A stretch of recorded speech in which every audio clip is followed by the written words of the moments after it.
কখনো কখনো এমন কিছু ঘটনা সামনে আসে যা শুধুই প্রশ্ন নয়, তৈরি করে রহস্যের ঘন কুয়াশা। দিনের শেষে যখন চারপাশ স্বাভাবিক ছন্দে ফিরতে শুরু করে, ঠিক তখনই হঠাৎ মিলতে পারে এমন কিছু সূত্র যা একের পর এক অজানা অধ্যায়ের দরজা খুলে দেয়।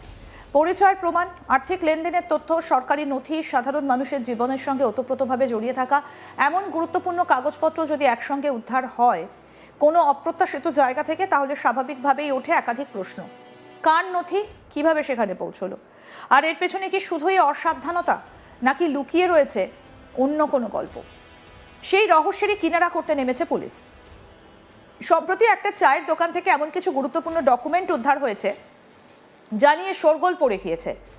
কি পরিস্থিতি একবার ভেবে দেখুন। চায়ের দোকান থেকে কোনো নথি উদ্ধার হওয়াটা কি কোনো স্বাভাবিক বিষয় হতে পারে? তাহলে কি এই দোকানেই ভুয়ো ভোটারের লিস্ট তৈরি হতো? সেই প্রশ্নগুলোই এখন উঠতে শুরু করেছে। দক্ষিণ 24 পরগনার নামখানা টোল প্লাজা সংলগ্ন একটা চায়ের দোকান থেকে বিপুল পরিমাণে গুরুত্বপূর্ণ নথি উদ্ধার হওয়াকে কেন্দ্র করে এলাকায় চাঞ্চল্য ছড়িয়েছে। বুধবার সন্ধ্যায় বিজেপি কর্মী সমর্থকদের দেওয়া খবরের ভিত্তিতে পুলিশ ঘটনাস্থলে পৌঁছে নথিগুলো উদ্ধার করে। উদ্ধার হওয়া নথির পরিমাণ এবং প্রকৃতি দেখে প্রথমেই চমকে যান তদন্তকারীরা।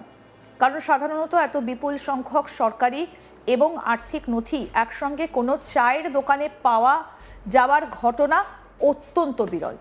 পুলিশ সূত্রে জানা গিয়েছে, উদ্ধার হওয়া নথিগুলোর মধ্যে রয়েছে মোট 35টা আধার কার্ড, 9টা ভোটার পরিচয়পত্র, 38টা এলআইসি বন্ড এবং 26টা এটিএম কার্ড ও বিভিন্ন ব্যাংকের পাসবুক। এই সমস্ত নথি কিভাবে সেখানে এলো এবং কারা এগুলো সেখানে রেখে গিয়েছিল তা নিয়ে এখন শুরু হয়েছে জোর তদন্ত। প্রাথমিকভাবে নথিগুলো খতিয়ে দেখে তথ্য সংগ্রহের কাজ শুরু করেছে পুলিশ। তদন্তকারীদের মতে আধার কার্ড, ভোটার পরিচয়পত্র, এটিএম কার্ড কিংবা ব্যাংক পাসবুক প্রত্যেকটি অত্যন্ত গুরুত্বপূর্ণ ব্যক্তিগত নথি। এই ধরনের নথি হারিয়ে গেলে বা ভুল হাতে পড়লে পরিচয় জালিয়াতি থেকে শুরু করে আর্থিক প্রতারণার মতো ঘটনা ঘটতে পারে। ফলে উদ্ধার হওয়া নথিগুলোর নিরাপত্তা এবং প্রকৃত মালিকদের চিহ্নিত করাকে বিশেষ গুরুত্ব দেওয়া হচ্ছে।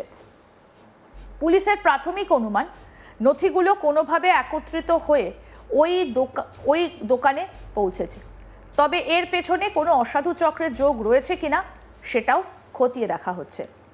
প্রয়োজন হলে নথিতে উল্লেখিত ব্যক্তিদের সঙ্গে যোগাযোগ করে তাদের বক্তব্য নেওয়া হবে বলে জানা গিয়েছে। পাশাপাশি উদ্ধার হওয়া নথিগুলোর মধ্যে কোনো সম্পর্ক রয়েছে কিনা তাও খতিয়ে দেখা হচ্ছে। এই বিষয়ে স্থানীয় বিজেপি নেতা বিপ্লব নায়েক কি বলছেন, শুনবো। আমাদের বিশ্বস্ত সূত্রে আমাদের কাছে খবর ছিল যে এই চায়ের দোকানে 2 ব্যাগ ভোটার কার্ড এবং আধার কার্ড রয়েছে। তো সেই মর্মে আমরা মোটামুটি এখানে এসে খোঁজ খবর নিই এবং জানতে পারি এলাকার যে হ্যাঁ, ওখানে সত্যি 2 ব্যাগ রয়েছে। আমরা সেটাকে বলার পরে দোকানদার উদ্ধার করে। সেই উদ্ধার হওয়ার জিনিসগুলোতে দেখলাম প্রচুর আধার কার্ড, প্রচুর ভোটার কার্ড, যা শতাধিকেরও বেশি হওয়া উচিত। এবং তাছাড়াও অত্যন্ত গুরুত্বপূর্ণ নথি, এলআইসির যে সার্টিফিকেট সমেত যে লেটারগুলো রয়েছে, তাছাড়াও ব্যাংকের এটিএম কার্ড, অন্যান্য গুরুত্বপূর্ণ নথি রয়েছে। পুলিশকে খবর দেওয়া হয়েছিল, পুলিশ এসে পুরো জিনিসগুলো সংগ্রহ করে নিয়ে গেছে, তদন্ত করছে। দেখা যাক কোত্থেকে এলো, কিভাবে এলো, কে রেখে গেছিল, সেটা সব তদন্তের উপরেই নির্ভর করবে। প্রত্যেক ডকুমেন্টস গুলো খামবন্দি অবস্থায় রয়েছে দেখে মনে হচ্ছে যে কোনো পোস্টের মাধ্যমে মানুষের কাছে পৌঁছানোর জন্য এসেছিল। উনি বলছেন 1 বছর ধরে নথিগুলো এখানে রয়েছে, যাদের জিনিস তাদের কাছে পৌঁছলো। আপাত দৃষ্টিতে প্রত্যেকটা এটি খামবন্দি রয়েছে এবং দেখেই বোঝা যাচ্ছে ওপর থেকে যে এগুলো প্রাপকদের পাওনা ছিল, সেগুলো দেয়নি, এখানে গৃহবন্দী করে রাখা হয়েছিল। কি কারণে রাখা হয়েছিল সেটা তদন্তের ব্যাপার রয়েছে। আপনারা কি চাইছেন? আমরা চাইছি এখানে কে রেখে গেল, কিভাবে এলো, অত গুরুত্বপূর্ণ নথি যা মানুষের অত্যন্ত প্রয়োজনীয় জিনিস, পুলিশ সেটা তদন্ত করুক এবং যারা রেখে গেছে, মানুষের সাথে যারা প্রতারণা করেছে তাদের উপযুক্ত শাস্তি হওয়া উচিত। চায়ের দোকানের মালিকের বক্তব্য, তিনি স্থানীয় পোস্ট অফিসে জানিয়েছিলেন, কিন্তু কেউ এই বিষয়ে গুরুত্ব দেননি বলেই জানান। কি বলছেন লক্ষ্মীকান্ত বেড়া, চায়ের দোকানের মালিক, শুনবো। আমার দোকানে সমস্ত যত পিয়নের লোক কাজ করে আমার দোকানেই আসে, এসে এখানে চা খায়, বসে সমস্ত কাগজপত্র সারে। উনি আমার দোকানে না বললেও আপাতত 3 মাসের মতো আমার এখানে দোকানে কাজ করে। তো কাজ করতে করতে হঠাৎ ওনাকে অল্টার করে দেয়। এখানে আমার কাছে একটা আমি নাম জানি না। কি করেন উনি? উনি পোস্ট অফিসেরই কাজ করে।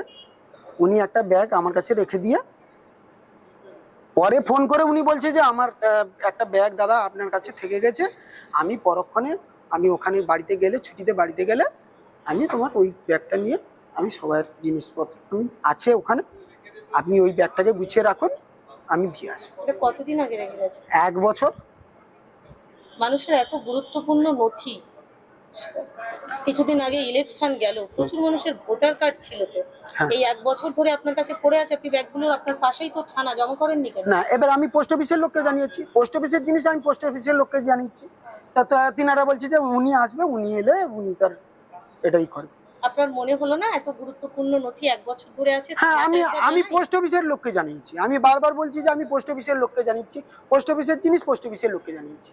তা আপনারা সেটা যে ফোন করে জেনে নিতে পারেন যে উনি প্রকৃত রেখে গেছে কিনা, এটাই আপনি আপনি যে তার নাম জানেন না, না। ঠিকানা জানেন না, এত আমার লোকের দোকানে নথি রেখে আমার দিলেন? দোকানে প্রতিদিন এখানে যারা পোস্ট অফিসের সমস্ত যারা আসি, তারা তাদের কি আমি প্রত্যেক লোকের ফোন নম্বর বা আমি নাম জেনে রাখবো? সম্ভব? আমার দোকানে চা খায়, আমার দোকানে বসে, এখানে বসতে বসতে হঠাৎ যদি কেউ একটা ব্যাগ রেখে চলে যায়, তাহলে আমি কি তাকে তার ফোন নম্বর আমি কোথায় পাবো? একমাত্র পোস্ট অফিসের লোক এলে আমি তাদেরকেই বলতে পারি, তাদেরকেই বলেছি। আজকে কি হলো? আজকের আমাদের এই গুরুপদ দা এসে আমাকে জিজ্ঞাসা করছে যে তোমার দোকানে কি কোনো এরকম পোস্ট অফিসের কোনো জিনিসপত্র আছে? বলে, হ্যাঁ দাদা, ব্যাগ একটা পড়ে আছে। আমি বলেছি দেখতেই পারেন, আমি সঙ্গে সঙ্গে ব্যাগটা বাড়িয়ে দিয়েছি। তারপর কারা নিয়ে গেল নথিগুলো? হ্যাঁ, থানার অফিসার এসে, ওনারা ফোন করছে কিনা জানিনি, থানার অফিসার এসে নিয়ে গেছে। ঘটনাকে কেন্দ্র করে স্থানীয়দের মধ্যেও কৌতূহল তৈরি হয়েছে। অনেকেই প্রশ্ন তুলছেন এত গুরুত্বপূর্ণ নথি এক জায়গায় এলো কিভাবে। যদিও এই মুহূর্তে কোনো সম্ভাবনাকেই উড়িয়ে দিতে নারাজ তদন্তকারীরা। ঘটনার প্রকৃত কারণ জানতে বিস্তারিত তদন্ত শুরু হয়েছে, আর সেই তদন্তের অগ্রগতির দিকেই এখন নজর সকলের। কারণ এই নথিগুলোর পেছনে লুকিয়ে থাকা রহস্যের সমাধানই হয়তো সামনে আনবে ঘটনার আসল সত্য। তবে এখন প্রশ্ন হচ্ছে কিভাবে চায়ের দোকানে এলো এই ব্যাগগুলো, সেটা নিয়ে কিন্তু ইতিমধ্যেই প্রশ্ন উঠতে শুরু করেছে। ওই যে কার্ড রয়েছে, এই যে ভোটার কার্ড রয়েছে, ডেলিভারি করা হয়নি, আবার সেই লোকের সঙ্গে নাকি যার কোনো সম্পর্ক নেই, সে জানে না, বলছে চিনেও না। কখনো কখনো এমন ঘটনা সামনে আসে যেখান থেকে স্বাভাবিকভাবেই একাধিক প্রশ্ন উঠতে শুরু করে।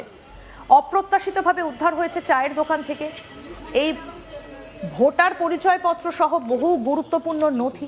তাহলে কি দোকানেই ভুয়ো ভোটারের লিস্ট তৈরি হতো? সেই প্রশ্ন উঠছে। দক্ষিণ 24 পরগনার নামখানা টোল প্লাজা সংলগ্ন চায়ের দোকান থেকে বিপুল পরিমাণ গুরুত্বপূর্ণ নথি উদ্ধার হওয়াকে কেন্দ্র করে চাঞ্চল্য ছড়িয়েছে এলাকায়। আরও আপডেট পেতে দেখতে থাকুন আজ তাক বাংলা, সাবস্ক্রাইব করুন।